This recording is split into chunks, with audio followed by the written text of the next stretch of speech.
Amen. Il est vivant. Il est ressuscité. Il est ressuscité. Il est vivant. Il est vraiment vivant. Amen. Alors si Jésus est vivant, je vous invite à l'acclamer très fort. Amen. Parce que le Seigneur est vivant.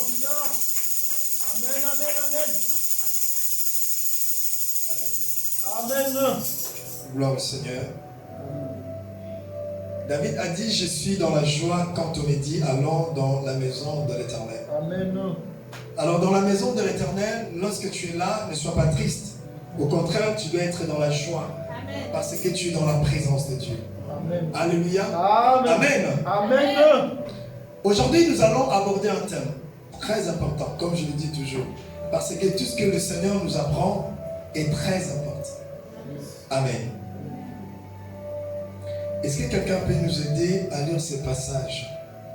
Livre de Matthieu, chapitre 7, le verset 22.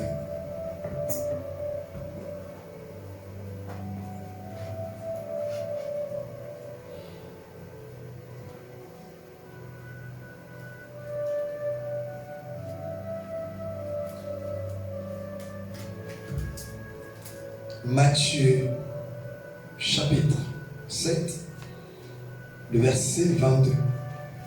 Je dis au nom de Jésus-Christ. Est-ce que tout le monde l'a trouvé? On peut faire la lecture. On y va. Livre de Matthieu, chapitre 7, le verset 22. Plusieurs me diront en ce jour-là, Seigneur, Seigneur, n'avons-nous pas prophétisé par ton nom? Point. Prenons le verset 21. Le verset 21. Mhm. Ceux qui me disent, Seigneur, Seigneur, n'entreront pas tous dans le royaume des cieux. Point. On se regarde. Ceux qui me disent, Seigneur, Seigneur, n'entreront pas tous dans le royaume des cieux. Tant que nous sommes là, ce passage ne concerne pas les païens. Ce passage concerne ceux qui fréquentent l'église. Amen. Parce que le païen n'appelle pas Jésus Seigneur. Les païens disent votre Seigneur Jésus. Mais ceux qui appellent Jésus Seigneur, ce sont des personnes qui fréquentent l'église. Amen. Et ce midi, ce Seigneur nous dit, ce Seigneur qui nous fait ressembler, ce Seigneur qui t'a pris là où tu étais et qui t'a fait ramener ici. Ce Seigneur te dit ce matin, ce n'est pas tous ceux qui m'appellent Seigneur, Seigneur, qui hériteront le royaume des cieux. Amen. C'est quoi la finalité? Pourquoi nous sommes là? Il y a des gens qui viennent à l'église, il y a des gens qui chantent, il y a des gens qui servent à Dieu, il y a des gens qui dorment, il y a des gens qui gênent, il y a des gens qui prient. Pourquoi on fait tout cela?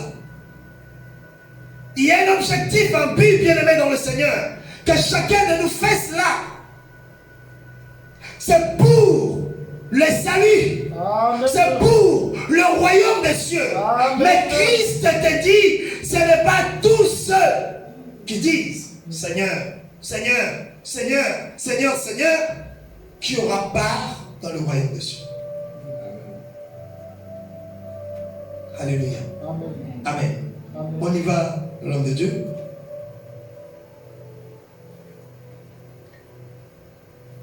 Le verset 21. Non, verset 21, oui. Deuxième paragraphe. Mais celui-là seul qui fait la volonté de mon Père. Point. J'aimerais qu'on puisse comprendre. Premièrement, le Seigneur avait conjugué au pluriel. Il a dit ce n'est pas tous. Ensemble. C'est au pluriel. Amen. Ce n'est pas tous ceux qui me disent Seigneur, Seigneur, ou encore Maître, Maître, qui hériteront le royaume des cieux. En bas, il dit, mais seulement celui. Là, c'est conjugué au singulier. Amen. c'est lui qui fait la volonté de mon Père qui est dans le ciel. C'est-à-dire, on peut être mari et femme. Mais si c'est moi qui fais la volonté de Dieu, ou si c'est toi qui fais la volonté de Dieu, c'est toi qui verras le royaume des cieux. Amen. Bien-aimé dans le Seigneur, le plus important, ce n'est pas d'appeler Jésus Seigneur ou de se frapper la poitrine en disant « Je suis pasteur, je suis prophète, je suis chrétien, je suis chantre ». Mais la plus importante des choses, c'est de faire la volonté de Dieu. Amen. Alléluia. Amen. La volonté de Dieu, lorsque tu fais la volonté de Dieu, c'est alors que tu auras part dans le royaume des cieux. Or, en ce jour, beaucoup n'arrivent plus à faire la volonté de Dieu. Mais beaucoup arrivent à servir le Seigneur. Pour hériter le royaume des cieux, le Seigneur ne nous demande pas de le servir pour hériter le royaume des cieux. Mais le Seigneur nous demande de faire sa volonté dans notre vie. Nous devons savoir que le salut, comme le monde nous dit, que le salut est individuel. Bien aimé, l'éternité est personnelle. Je n'ai jamais vu des amis ou un couple mort par un accident et les gens disent comme ce couple-là est décédé par un accident, on va le mettre dans un même cercueil. On fait ça? Non. Chacun aura son cercueil et chacun aura son tour pour nous dire que le royaume des cieux, les choses de Dieu, c'est question de personnel et d'individuel. Amen. Amen. Le verset 22. Le verset 22. Plusieurs me diront en ce jour-là. Beaucoup, bien aimé, ce texte, je le dis bien, ne concerne pas le païen, mais ce texte concerne l'église, les chrétiens, les personnes qui prétendent être disciples, enfants de Dieu. En ce jour-là, beaucoup, écoutez, lorsque je vous dis plusieurs de 100, ça veut dire quoi? S'il y a 100 personnes, et je vous dis plusieurs, ça peut être combien? Hein? À partir de 2. Oui. Mais si à partir de 2, le Seigneur allait signifier 2, puisqu'il a dit là il y a 2 ou 3 personnes, pourquoi il n'avait pas dit là il y a plusieurs? Il a précisé. Et lorsque Dieu parle, le Seigneur précise. Il a dit plusieurs. Ça dit beaucoup. Ça peut être la moitié, ça peut être la majorité. Plusieurs me diront, Seigneur, Seigneur, n'avons-nous pas prophétisé?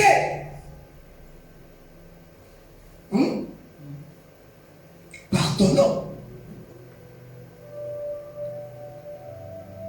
N'avons-nous pas chassé les démons par ton nom? N'avons-nous pas fait des miracles par ton nom? 23.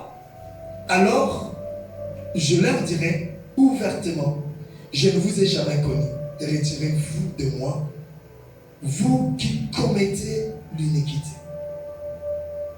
Est-ce que quelqu'un a compris quelque chose? Amen.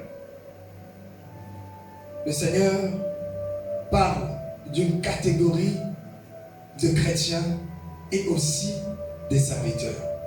Alléluia. Amen. Comme le Seigneur disait, ce n'est pas tous ceux qui m'appellent Seigneur, Seigneur qui hériteront le royaume des cieux. La Bible ou le monde nous dit encore, ce n'est pas tous ceux qui brillent qui est de l'or. Amen. Amen. Il y a un passage dans la Bible qui nous dit, dans le livre des Épîtres de Pierre, là-bas Pierre nous dit, votre adversaire le diable rôde tout autour de vous. Le Seigneur l'a dit. Est-ce qu'il y a quelqu'un qui a déjà vu le diable tout autour de lui? Jean-Marc, tu l'as déjà vu? Non. Le diable utilise l'homme. Le diable a besoin d'un instrument pour détruire. Alléluia. Amen. Amen, mes frères et sœurs. Amen. Et bien aimé, le diable a des stratégies, a des méthodes pour nous faire trébucher. Donc, dans le temps où nous sommes, où il y a l'expansion de l'église du Christ, le diable a utilisé aussi ces méthodes. Le diable n'est pas en guerre contre le monde, mais le diable est en guerre contre l'église. Amen. Le diable ne combat pas les païens, parce que les païens sont des biens acquis. Tandis que les chrétiens, si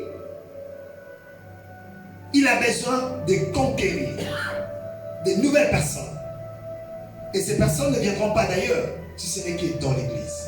Amen. Alléluia. Amen. Alléluia. Amen. Amen. Amen.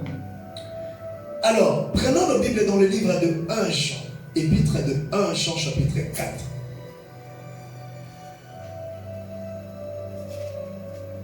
Épître de 1 Jean, chapitre 4.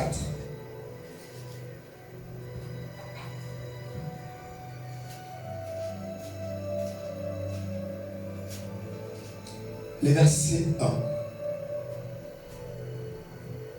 Épître de 1 Jean, chapitre 4, le verset 1. Je lis au nom de Jésus-Christ. Lorsque vous voyez les épîtres,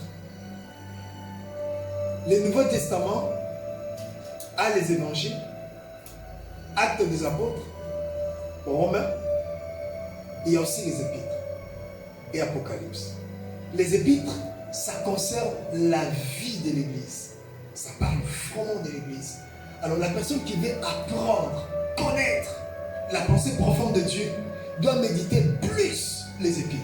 Parce que dans les épîtres, les apôtres ont cherché à régler les différents problèmes qui sont surgis dans l'Église. Amen. Amen. On y va. Il dit, Bien-aimés, frères et sœurs, n'ajoutez pas la foi à tout esprit, ne mettez pas foi. mais éprouvez. Non. Tu vas vite. Ne mettez pas foi.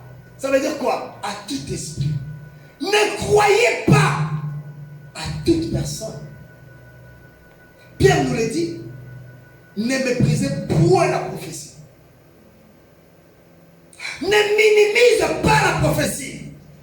Ne la méprise pas. Mais fais quoi? Examine-la. Toute prophétie doit marcher de pair avec la parole de Dieu. Lorsque vous voyez une prophétie qui ne marche pas de pair avec la parole de Dieu, n'est pas une prophétie. Parce que la prophétie n'est rien d'autre si ce n'est que la parole de Dieu. Alléluia. Amen. Et maintenant, Jean nous demande, l'apôtre Jean, dit à l'église, frères et sœurs, comme un frère me disait, tu sais pasteur, moi partout où on cite le nom de Jésus, moi je le considère comme des frères. Il y a plusieurs Jésus. Jésus n'est pas un nom propre, Jésus c'est un nom commun. Il y a plusieurs Jésus. Aujourd'hui je peux donner naissance à un enfant, je lui donne Jésus. Lisez dans la Bible, vous verrez, il y avait des magiciens qui s'appelaient Jésus, par Jésus.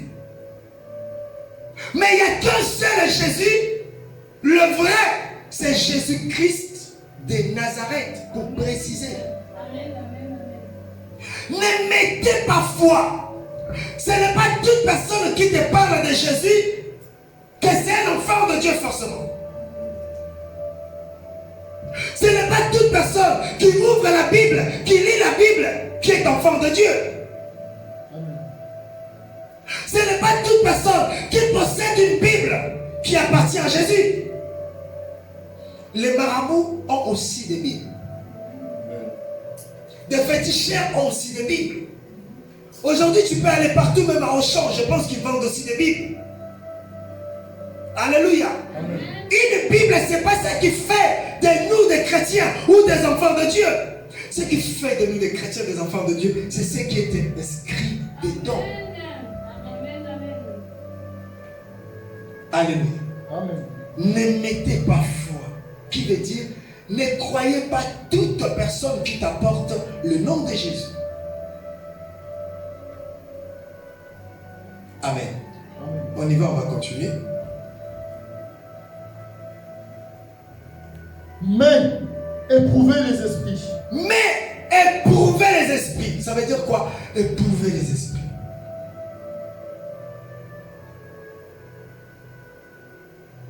Alléluia.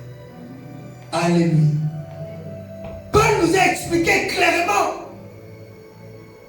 Examiner, tester. Bien aimé, chaque esprit, celui qui a l'esprit de Dieu, tu le sauras. Et pour éprouver les esprits, nous avons besoin d'un don. C'est quoi ce don? Le don de discernement des esprits. Le don de discernement te permettra, frères et sœurs, de discerner et de comprendre qui est celui-ci et qui est celui-là. Parce que Christ nous parle dans le livre de Matthieu que le vrai et le faux seront identiques. C'est ce que nous voyons aujourd'hui. Le vrai et le faux sont devenus identiques. Lorsque je dis identique, bien aimé, ça veut dire que si tu n'as pas un signe afin de pouvoir les différencier, tu ne sauras pas. Tu ne sauras pas. Parce qu'ils sont identiques. Ils parlent tous de Jésus. Ils appellent tous Jésus Seigneur. Ils prêchent tous. Ils ont tous le costume. Ils ont tous des Bibles. Et ils parlent tous de la parole. Comment pourrais-je les différencier? Par là, le livre de Corinthiens nous parle de dons spirituels dont nous allons toucher un qui s'appelle le discernement. Le discernement te permettra de discerner. Cette personne est animée par quel esprit? Ce message, bien aimé, une prophétie ou un message peut être correct, peut être vrai, mais l'origine de ce message, ça peut tout comme pas venir du Seigneur. Amen. On acclame le Seigneur.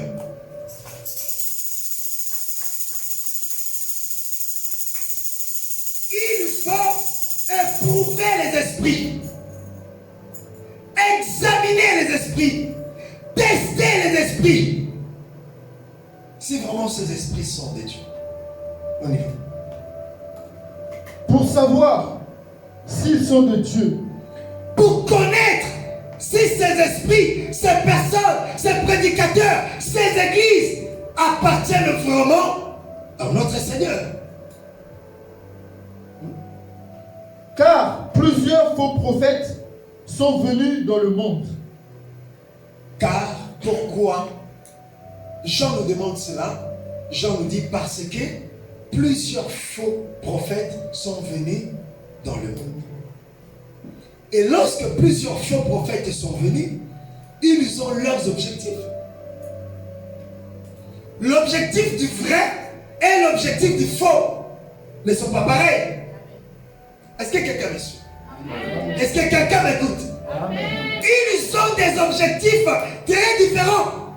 Voilà pourquoi Christ a dit dans le livre de Jean 10, il dit, je suis le bon berger. Le bon berger est celui qui a donné sa vie pour ses brebis. Et par ailleurs, il a parlé de mercenaires. Il a dit mercenaire, lorsqu'il y a un danger, le mercenaire ne donnera pas sa vie pour les brebis. Parce que lui, ce n'est qu'un mercenaire. Et ce matin, nous allons comparer les faux prophètes aux mercenaires. Ils sont là pour les intérêts. Ils sont là pour leur profit. Ils sont là pour travailler pour leur ventre, pour travailler pour le diable. Ils n'ont rien à voir avec ton salut. Eh bien, mais ce n'est pas Jésus qui viendra faire ce travail en soi, mais c'est de toi de prouver toute personne qui te parle de Dieu. C'est-à-dire, chacun de nous, chaque chrétien, a un travail à faire pour son salut. Donc ne croyez pas ceux qui vous disent, le salut c'est gratos, le salut c'est gratuit. Oui, le salut c'est gratuit. Mais tu dois travailler pour posséder ce salut.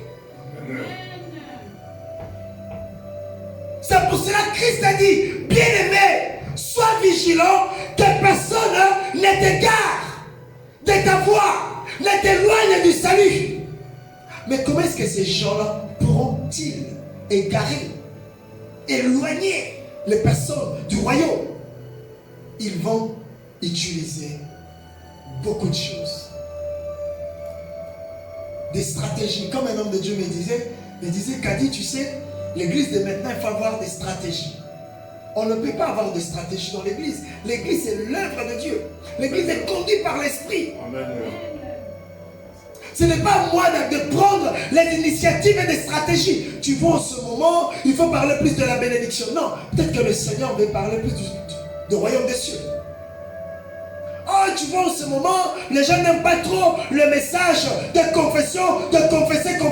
Si tu fais ça, les gens ne viendront pas à l'église. Il faut parler plus de la bénédiction. Il faut parler plus de mariage. Ça, ce sont des stratégies humaines. Amen. Ça construit le physique, mais ça ne construit pas le spirituel. Ah, tout ce qui est physique est partiel, est éphémère. Le spirituel dure et demeure. Merci. Alléluia. On nous a dit, celui qui travaille pour la chair moissonnera de la chair, la corruption. Mais tandis que celui qui travaille pour l'Esprit de Dieu moissonnera de l'Esprit la vie éternelle. Amen.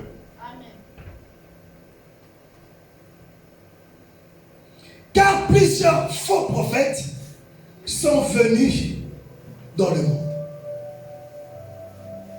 Et lorsqu'on dit le monde, on ne dit pas les quartiers, on ne dit pas si c'est où, mais on dit l'église. Parce que les faux prophètes doivent s'installer dans l'église. Alléluia. On les appelle faux prophètes. Lorsqu'on vous dit prophète, ça évoque quoi? Vous voyez quoi directement? Je vois directement l'église. Amen.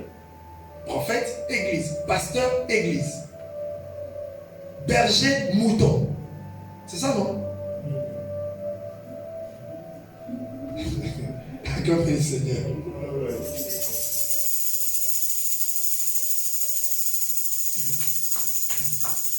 Gloire à Jésus. Donc, ils vont venir dans l'église. Et bien aimés dans le Seigneur, aujourd'hui, s'il y a 100 églises, il y a peut-être 10 qui est vrai. 90, elle est fausse. Et dans ces 90, vous allez voir, elles sont divisées en plusieurs parties. Il y en a d'autres qui sont là. Ils ne sont pas des serviteurs du diable, mais ils sont là juste pour leur intérêt. Ils sont venus pour extorquer les gens, prendre de l'argent. Et vous allez voir d'autres. Elle est là. L'église, elle est là juste pour égarer les gens du royaume. Il y en a d'autres qui sont là, sont vraiment de messagers du diable. Ils sont là pour détruire des couples, de foyers, de ménages. Ils sont là. Il y a plusieurs églises dans le monde. Voilà pourquoi nous avons besoin de discernement afin de pouvoir discerner l'église où tu es. Je me rappelle encore d'un terme qu'on avait partagé autrefois. Examine dans quelle église es-tu? Amen. Examine dans quelle église es-tu? Parce qu'il y a certaines églises qui sacrifient le membre de son église. Amen. Toi, tu viens prier, mais nous, on te sacrifie pour l'avantage de l'église. Amen. Toi, tu viens chercher le Seigneur, mais nous, on te donne des problèmes dans nos églises. Alléluia. Amen. Gloire soit rendue à Jésus. Amen. Nous allons parler, allons sur 1 Roi chapitre 13. Livre de 1 Roi chapitre 13.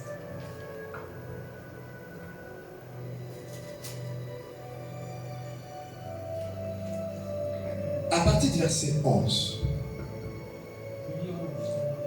Amen. J'aime beaucoup cette histoire. Et je conseille d'ailleurs aux enfants de Dieu que dans la Bible, il y a de belles histoires. Vous qui aimez les histoires, des théâtres, des films, prenez aussi un peu de temps, lisez le roi, vous verrez qu'il y a beaucoup d'histoires. 1 Roi chapitre 13 à partir du verset 11. On y va. Or, il y avait un vieux prophète Donnez-lui le micro, s'il vous plaît. Or, il y avait un vieux prophète. qui demeurait à Bethel. Attendez. Et la Bible l'appelle qui? Un vieux Un vieux prophète. Ça veut dire quoi? Alléluia, alléluia, alléluia, alléluia. Regardez-moi s'il vous plaît. La Bible nous dit, or, il y avait un vieux prophète qui demeurait à Bethel. Pourquoi la Bible l'appela un vieux prophète? Ce monsieur-là n'était pas un faux prophète. mais il était un vieux prophète. Parce qu'il y a une différence entre un faux et un vieux. D'après ma compréhension, un vieux, ça veut dire cet homme n'était plus en activité. Il fut un prophète, mais pour le moment, il est dans la retraite. On y va. Ça veut dire que le Seigneur ne lui parle plus. Ses fils vinrent lui raconter toutes les choses que l'homme de Dieu avait faites à Bethel ce jour-là. Et les paroles qu'il avait dites au roi lorsqu'ils eurent fait le récit à leur père. Amen. Amen. La Bible l'appela un vieux prophète. Ça veut dire que cet homme était prophète, comme je l'ai dit, pendant un moment, et il y a eu un moment qu'il n'était plus. Il ne faisait plus partie des prophètes. Et puis il met dans nos églises. Il y a beaucoup d'églises qui sont habitées par de faux, par de vieux prophètes. Des personnes qui n'entendent plus l'ainsi dit l'Éternel, mais qui font les choses par leur expérience. Or la Bible nous dit, marchez selon l'esprit. Laissez l'esprit vous conduire. Et non laissez vos expériences vous conduire. Bien qu'on dit, l'expérience m'a rendu sage. Alléluia. Amen. Amen. Je me rappelle encore, il y avait un deuxième prophète dans la Bible, toujours dans le livre de Rois. Et ce vieux prophète, il y avait aussi un jeune prophète que Dieu avait demandé à ces jeunes prophètes d'aller accomplir une mission dans une ville. Et le Seigneur lui dit, pendant que tu es en train de partir, ne salue personne, ne t'arrête chez personne et ne mange rien. Vous savez ce qui s'est passé? Cet homme tomba sur ce vieux prophète. Et ce vieux prophète lui dit que le Seigneur m'a dit, viens manger chez moi. Vous connaissez l'histoire, non? La fin de ce jeune prophète.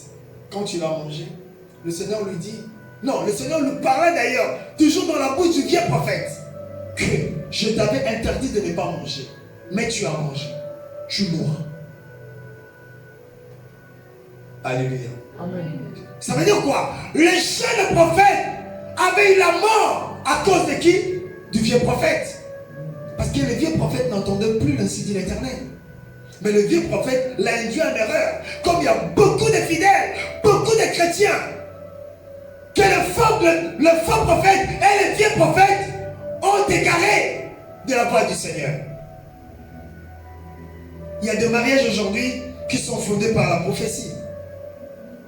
Bien aimé, si vous êtes en couple parce qu'on vous a donné une prophétie, ce n'est pas vrai. Vous verrez nulle part dans la Bible où il y a des mariages prophétiques. Amen. Dieu m'a dit, la sœur Louise, ton mari c'est le frère Jean. Mensonge. Amen. Alléluia. Alléluia. Vous ne verrez nulle part dans la Bible ces genres de mariage. Vraiment. Et aujourd'hui, il y a des personnes qui sont mortes à cause de prophéties. Amen. Il y a des familles divisées à cause de prophéties. Amen. Bien aimé, il y a des personnes qui souffrent actuellement à cause de prophéties. Et lorsque je dis prophétie, je ne dis pas de vrai, mais de fausse. Amen.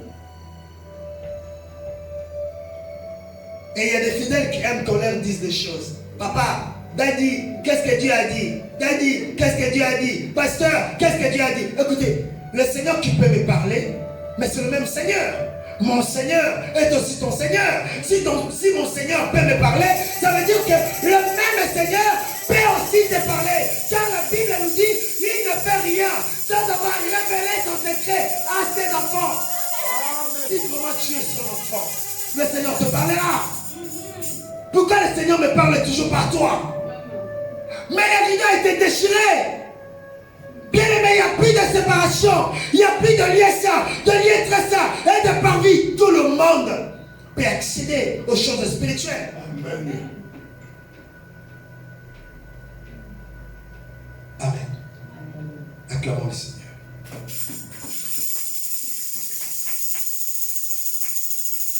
Timothée chapitre 4. À partir du verset 1. Épître de 1 Timothée chapitre 4, à partir du verset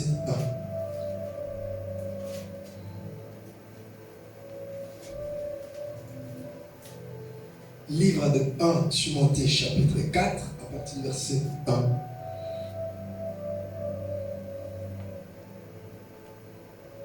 Je demande à Jésus-Christ. Amen.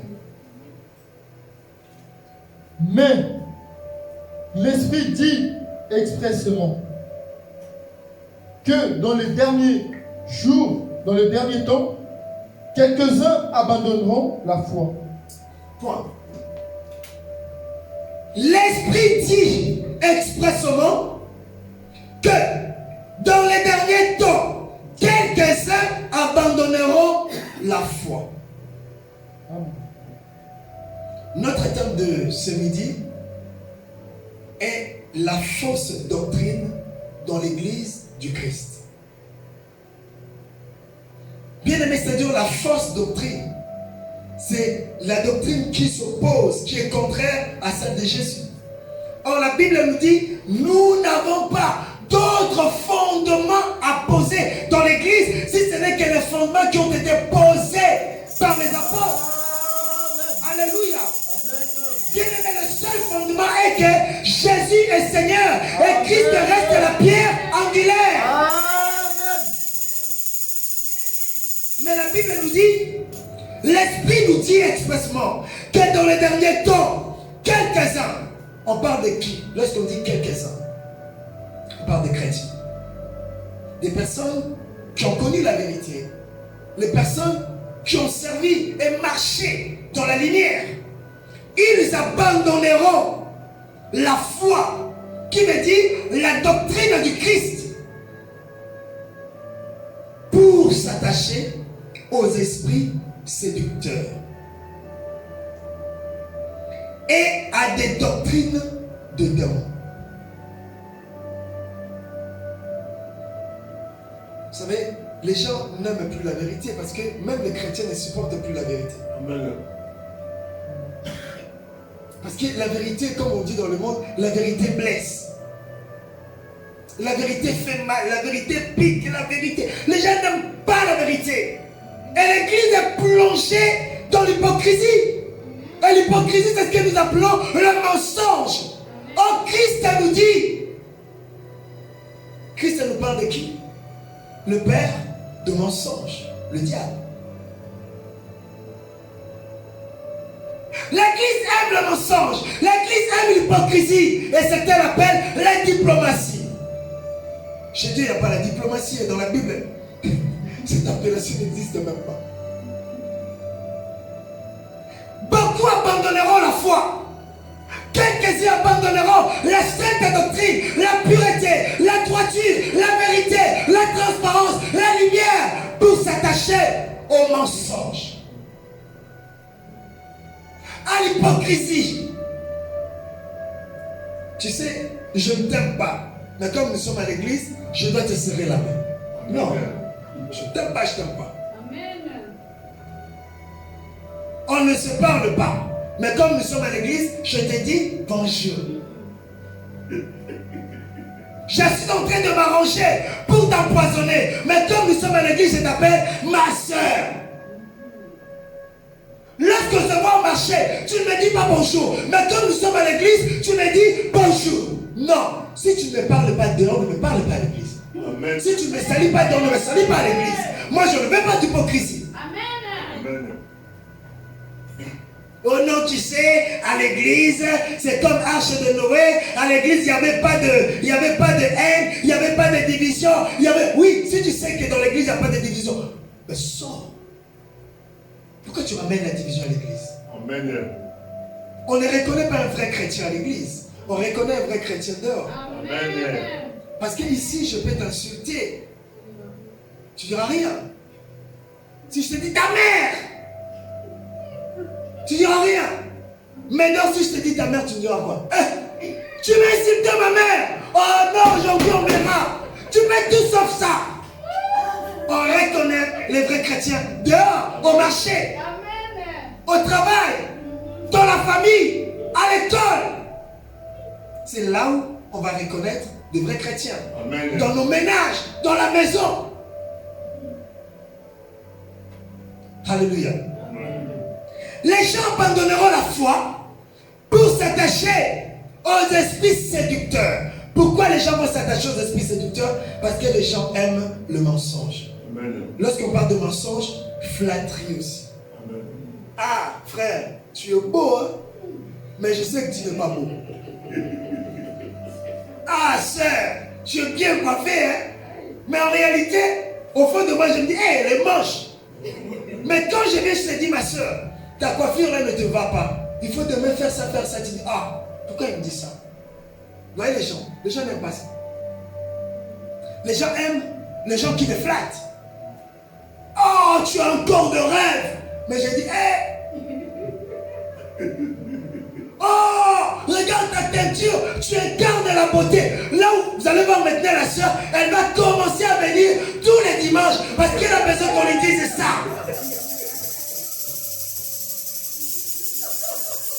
Alléluia. Bien aimé, ce sont des stratégies que le faux prophète utilise. Amen. Je connais un ami pasteur qui commentait les photos de la sœur de l'église.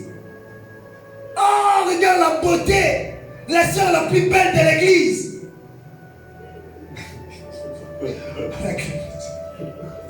Et la sœur, là, quand elle mettait des photos, elle attendait toujours des commentaires de son pasteur. Elle est prise dans la piège. Et cette sœur-là, je ne peux plus lui parler de la vérité. Alléluia. Amen. Les esprits séducteurs, ils sont là pour égarer. Ils ne sont pas venus pour l'intérêt du Christ, mais ils sont venus pour leur propre intérêt, qui considèrent l'église comme un monde de business, monde d'affaires. Amen. L'église n'est pas un monde d'affaires. L'église est là pour préparer les gens pour le salut.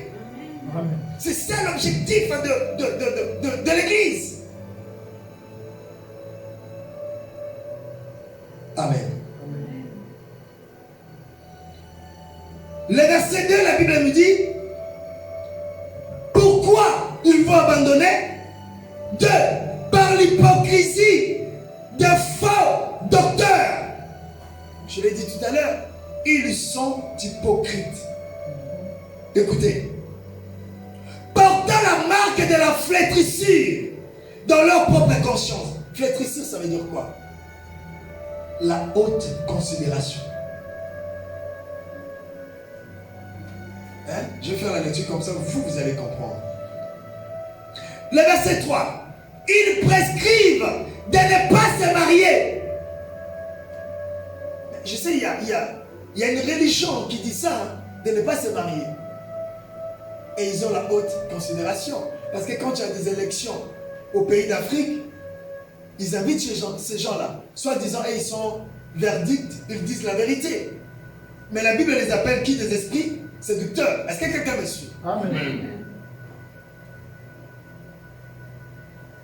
Et de s'abstenir d'aliments que Dieu a créés pour qu'ils soient pris avec action de grâce par ceux qui sont fidèles et qui ont connu la vérité. C'est pour ça les chrétiens, nous on mange tout. Le porc, moi je mange. La Bible nous dit manger tout ce qui se vend au marché. Le serpent, si ça se vend au marché, je mange. Le chat, si ça se vend au marché, je mange. Les Grecs que vous mangez, il y a certains qui ont mangé des chairs de chiens. Alléluia. Amen. Amen. Par l'hypocrisie de faux docteurs. Aujourd'hui, si un fidèle, un chrétien, quitte l'église évangélique, qu'est-ce qu'il dit? Ah, je retourne à la maison mère. Connaissez la maison mère? Oui, Christ catholique. Si tu demandes c'est quoi maison mère? Maison mère, c'est l'église que Jésus a laissée sur la terre. On vous a dit que Jésus a laissé l'église sur la terre. Christ n'a laissé aucune église.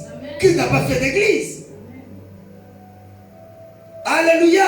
Amen. C'est-à-dire la personne ne vient pas te dire que non, moi je retourne dans le monde, mais la personne te cache, te dit, moi je retourne dans la maison mère. Parce qu'il sait là-bas, tu peux boire comme tu veux, personne ne te dira non. On te dit, un peu de vin pour.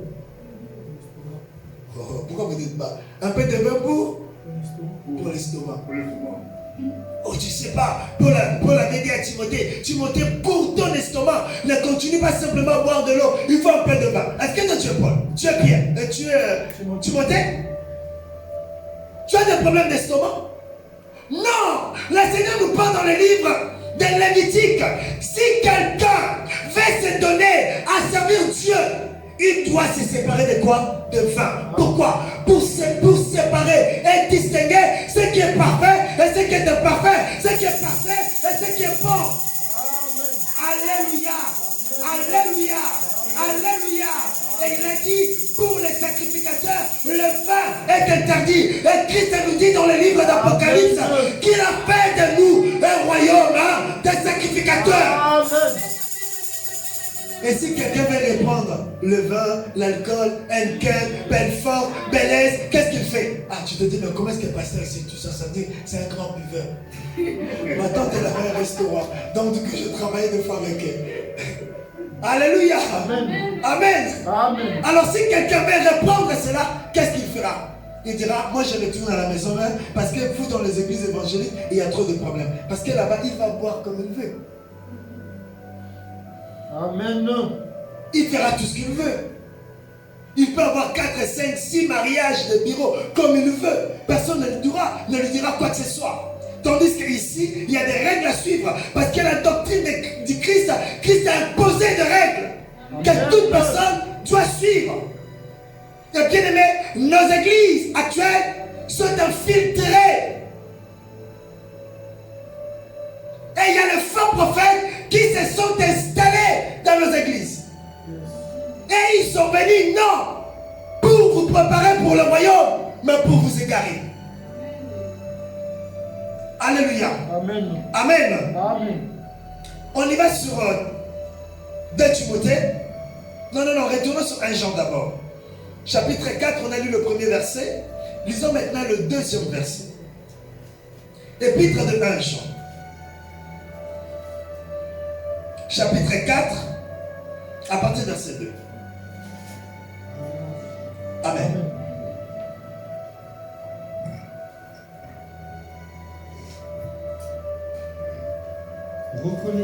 Reconnaissez à ceci l'Esprit de Dieu. Tout esprit qui confesse Jésus-Christ venu en chair est de Dieu. Et tout esprit qui ne confesse pas Jésus n'est pas de Dieu. Point. Reconnaissez ceci. Que tout esprit qui déclare bibliquement pour Jésus venu en chair est de Dieu. Allez sur Internet. Allez sur Internet. Parmi ceux que certains appellent des grands pasteurs, je ne sais pas, être grand pasteur, c'est avoir la connaissance, ou être grand pasteur, c'est prier beaucoup, être grand pasteur, c'est avoir une grande église, ou une grande église, c'est là où il y a beaucoup de gens, je ne sais pas. Vous me donnerez la réponse. Et vous verrez que ces gens-là parlent de peu en peu et de moins en moins de ce nom Jésus. Amen. Ces gens-là ne parlent pas de Jésus. Ces gens-là parlent de Dieu, parlent de Père, parlent de Jéhovah Jireh, de Yoshua Meshiach. Mais ces gens-là ne parlent pas de Jésus. Yoshua Meshiach, la Bible nous dit, le seul nom qui nous a été donné dans le ciel, sur la terre, sous la terre, c'était quoi? Le nom de Jésus-Christ de Nazareth. C'est-à-dire ces gens-là excluent de leur vocabulaire cette appellation Jésus de Nazareth.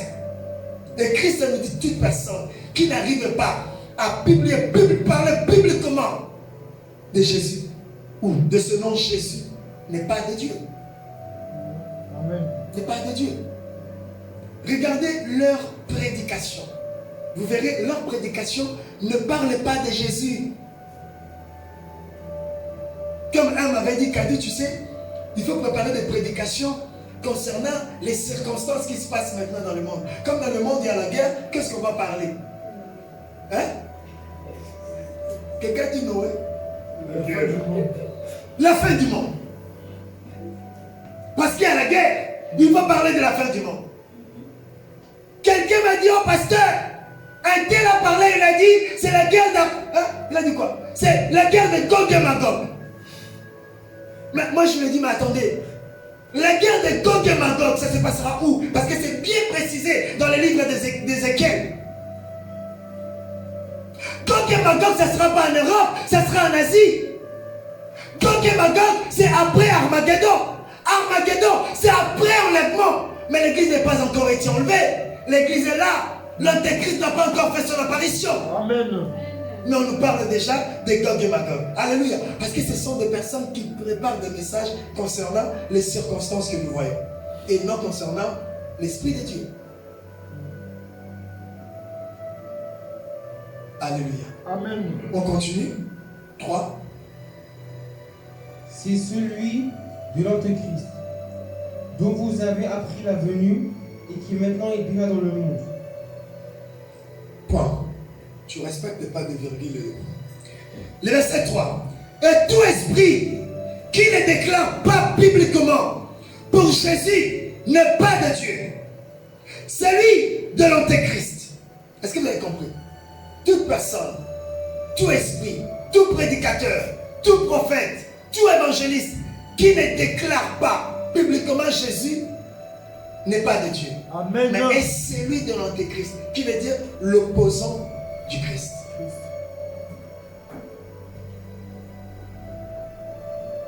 Amen. Amen. Mes frères et sœurs, c'est à toi maintenant de prendre ta destinée en main. C'est à toi maintenant de prendre ton éternité en main, parce que le Seigneur t'a prévenu que plusieurs faux prophètes s'est introduit dans l'église avec de fausses doctrines. Demande à Dieu le don de discernement. Amen. Amen. Alléluia. Amen. On acclame le Seigneur. Amen.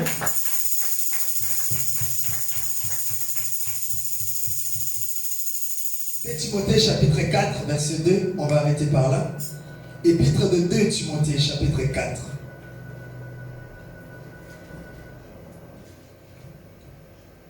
Verset 2.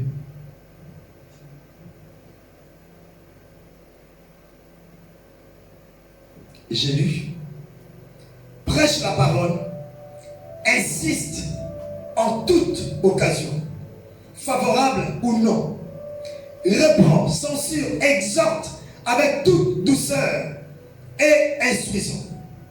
Car il viendra un temps où les hommes ne supporteront pas la sainte doctrine, mais ayant la démangeaison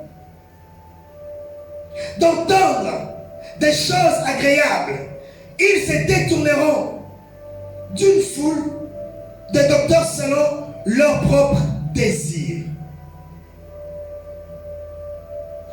C'est le moment où nous sommes. Les gens n'aiment pas la vérité. Les gens ne supportent pas la vérité. Mais on doit continuer à prêcher, à insister, à rappeler. Car la Bible nous dit dans Romains, la nuit est avancée et le jour approche. Christ revient très bientôt. Et si Christ revenait, quelle sera ta position, ta part par rapport à sa venue? Amen.